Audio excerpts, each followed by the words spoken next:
दोस्तों, मोदी और शाह की अगली चाल को समझना वाकई नामुमकिन है। समझना बहुत मुश्किल है। लेकिन इस वक्त जो बीजेपी के तेवर हैं उसको देखकर ऐसा लगता है कि ममता बनर्जी की जबरदस्त घेराबंदी की तैयारी है। और खबर ये आ रही है कि ममता बनर्जी पर सीबीआई केस दर्ज करके उनकी गिरफ्तारी की तैयारी की जा रही है। और दिल्ली से लेकर कलकत्ता तक ईडी और बीजेपी का नेटवर्क एक ही दिशा में काम कर रहा है। लेकिन सच्चाई यह भी है कि दीदी को बंगाल में हाथ लगाना आग से खेलना है, आग से खेलना है। अब ममता बनर्जी की गिरफ्तारी की बात इसलिए की जा रही क्योंकि आज बीजेपी ने बंगाल की सड़कों पर एक जबरदस्त जुलूस निकाला। इस जुलूस की अगुवाई अमित शाह के सबसे खास आदमी, बल्कि यूं कहें अमित शाह के दाहिने हाथ शुवेंदु अधिकारी ये अगुवाई इस जुलूस की कर रहे थे। शुवेंदु अधिकारी जो हैं वो बीजेपी पश्चिम बंगाल में नेता विपक्ष हैं, टॉप लीडर है। और इन्होंने इस जुलूस में खुलेआम कहा कि ममता बनर्जी के डीजीपी यानी पुलिस महानिदेशक और ममता बनर्जी के पुलिस कमिश्नर, कलकत्ता के पुलिस कमिश्नर, इन तीनों लोगों पर मुकदमा दर्ज हो, इन तीनों लोगों की गिरफ्तारी हो, इन तीनों लोगों को जेल भेजा जाए। It's a people's rally. People wants Mamata Banerjee, Rajiv Kumar, CP Manoj Verma should go to the behind the bar. ED के ऊपर हमला किया, कानून तोड़ा, कानून हाथ में उठाया, संविधान को उल्लंघन किया, दूसरा आदमी का खिलाफ जो कार्रवाई देश की संस्था करता है, ममता के खिलाफ, डीजीपी सीपी के खिलाफ क्यों नहीं हो रहा है? अब दोस्तों, पिछले 3-4 दिनों में अगर ईडी की कार्रवाई को अगर आप देखते हैं तो ऐसा लगता है जैसे ईडी जो है वो बीडी हो गई, नहीं बजरंग दल बन गई, जो ममता बनर्जी कह रहे। ईडी बीजेपी की ब्रांच की तरह काम कर रही है। ईडी ने ममता पर केस दर्ज करने के लिए कलकत्ता हाई कोर्ट का दरवाजा खटखटाया था, और जब हाई कोर्ट ने एक तरह से उनको टाला तो ईडी अगले दिन सुप्रीम कोर्ट चली गई। और सुप्रीम कोर्ट में ईडी ने कहा कि ममता बनर्जी ने उनके हाथ से फाइल छीन ली है, फाइल चुरा करके ले गए। पूरे इन्वेस्टिगेशन का जो एविडेंस था उससे छेड़छाड़ की। ममता बनर्जी पर मुकदमा दर्ज होना चाहिए। यानी ईडी सुप्रीम कोर्ट से कह रही है कि ममता बनर्जी को हमें गिरफ्तार करना है। और सिर्फ ममता बनर्जी नहीं, पुलिस कमिश्नर को भी, director general of police, police प्रमुख को भी।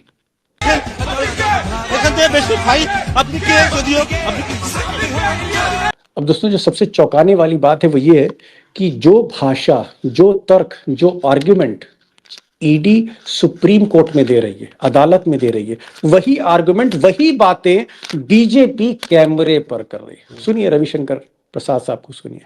जरा ये बता दीजिए ममता जी, आपने कॉन्स्टिट्यूशन के किस प्रावधान में ये प्राइवेट प्रॉपर्टी पर हमला किया और फाइल लेके आ गए? Which provision of the constitution Mamata ji permits you to do this raid in a hurry in a private house?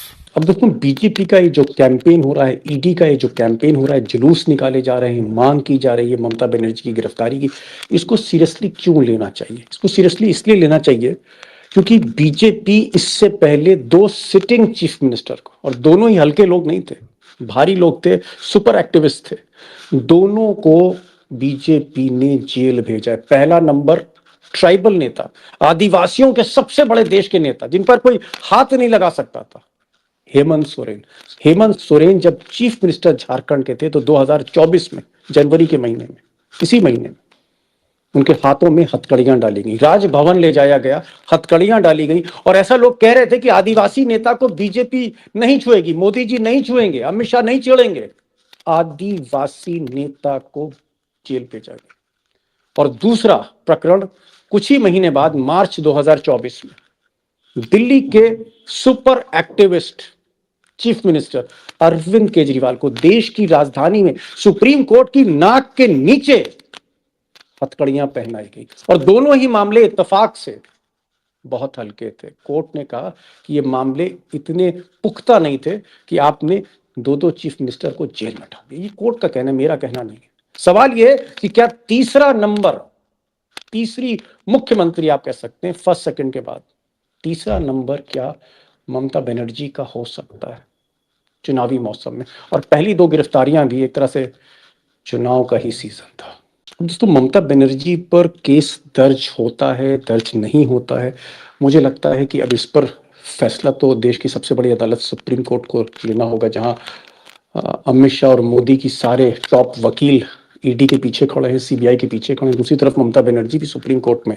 तो सुप्रीम कोर्ट को डिसाइड करना होगा कि क्या ममता बनर्जी पर केस रजिस्टर हो सकता है, और अगर केस रजिस्टर हो सकता है तो क्या फिर ये मौका अमित शाह छोड़ना चाहेंगे?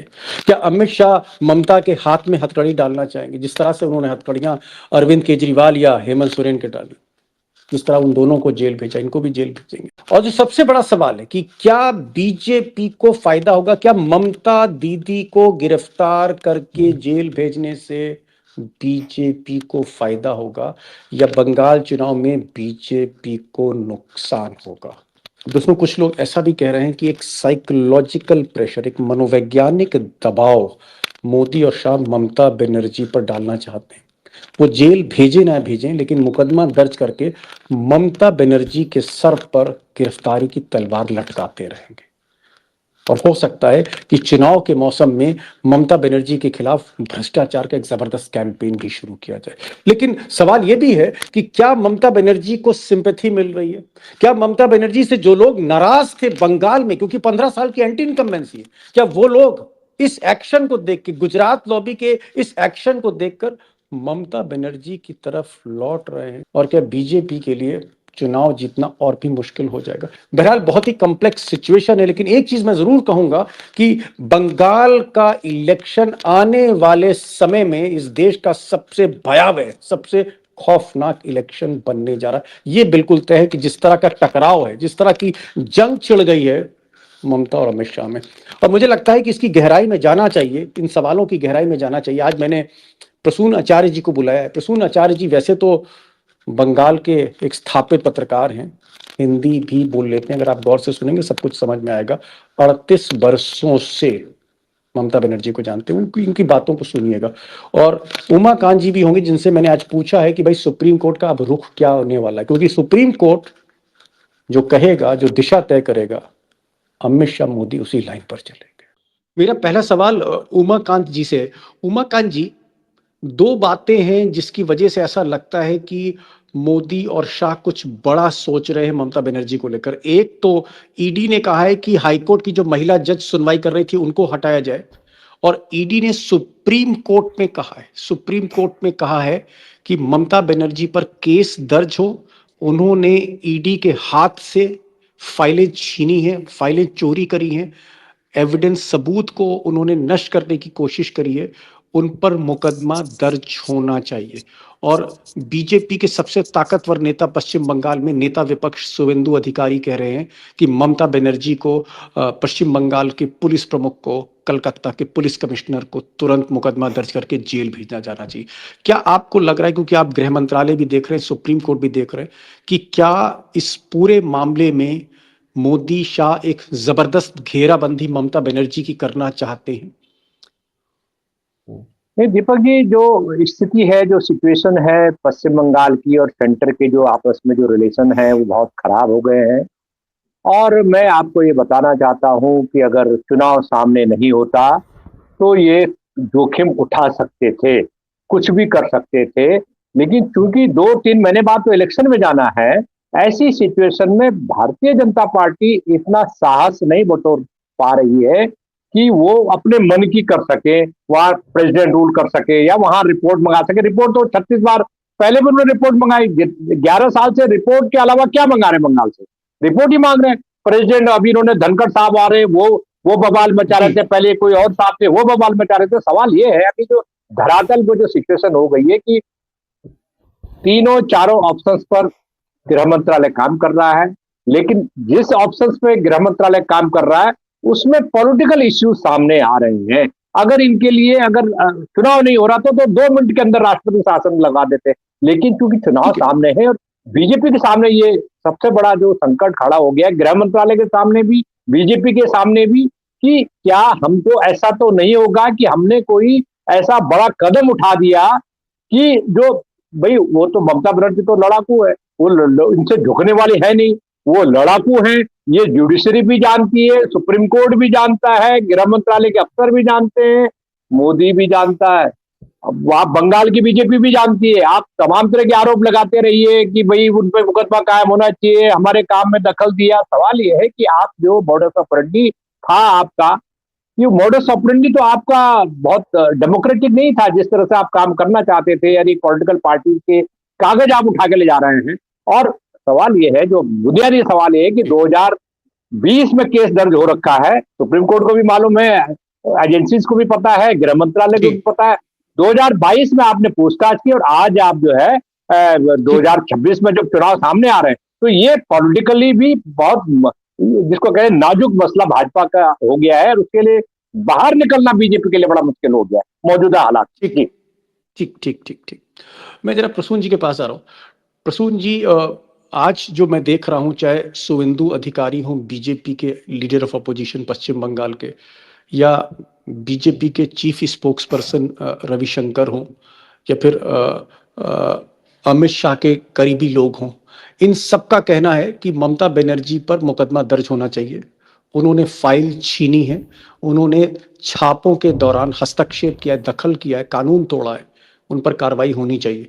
क्या ये बात सही है कि जो रेड पड़ रही थी ईडी की, उस ईडी की रेड में जो लीगल रेड थी उसमें ममता बनर्जी ने दखल दिया था, ममता बनर्जी मौके पर गई थी और उन्होंने फाइल वहां से छीनी थी? ना, बात ऐसे है, ये ईडी जब रेड करता है तो लोकल पुलिस स्टेशन में कम से कम उसको जानकारी होना चाहिए। सुबह जब प्रतीक जैन का घर में रेड किए, ना उसका पास कोई वारंट था रेड करने का, ना दिखाया, ना सर्च वारंट जो है, ना जो आईपैक का ऑफिस में जो सेक्टर 5 सॉल्ट लेक में गया था, सब सिर्फ वहां पर 2-3 कर्मचारी थे, वो भी सिक्योरिटी गार्ड, एक महिला आए थे, ना उसका पास कोई सर्च वारंट दिखाया, और ना लोकल पुलिस स्टेशन में कोई इंफॉर्मेशन, माने फोन छोड़िए, कोई मेल करके किसी प्रकार से कोई इंफॉर्मेशन नहीं दिया गया। एकदम गुप चुप के उसको छापामारी किया। इसका बाद जो छापामारी शुरू हुआ, उसका 3 घंटा बाद मेल करके लोकल 2 पुलिस स्टेशन, शेक्सपियर थाना और सॉल्ट लेक में उसको जानकारी दिया ईडी, जो हम लोग गया है छापामारी करने। तब तक तो पुलिस का जानकारी चल गया था। तो इनका यही कहना है, अगर तुमको कुछ लीगलिटीज लीगल वे से करना चाहिए था तो पुलिस को तो कम से कम लोकल पुलिस स्टेशन में कोई भी हो, चाहे सेंटर स्टेट इलेक्शन में, इसे थोड़ा भी जानकारी होना चाहिए। दोस्तों, प्रसून आचार्य ने बेहद इंपॉर्टेंट पॉइंट जो है सामने रखा है इस पूरी खबर के बारे में। उनका ये कहना है कि ईडी ने, अमित शाह की ईडी ने जब रेड करी तो कानूनन थाने को, लोकल स्थानीय पुलिस स्टेशन को इन्फॉर्म नहीं किया, सर्च वारंट के बारे में प्रतीक जैन को कोई इत्तला नहीं दी। यानी 3 घंटे तक जब ये छापेमारी चली, ये छापा इलीगल था, इलीगल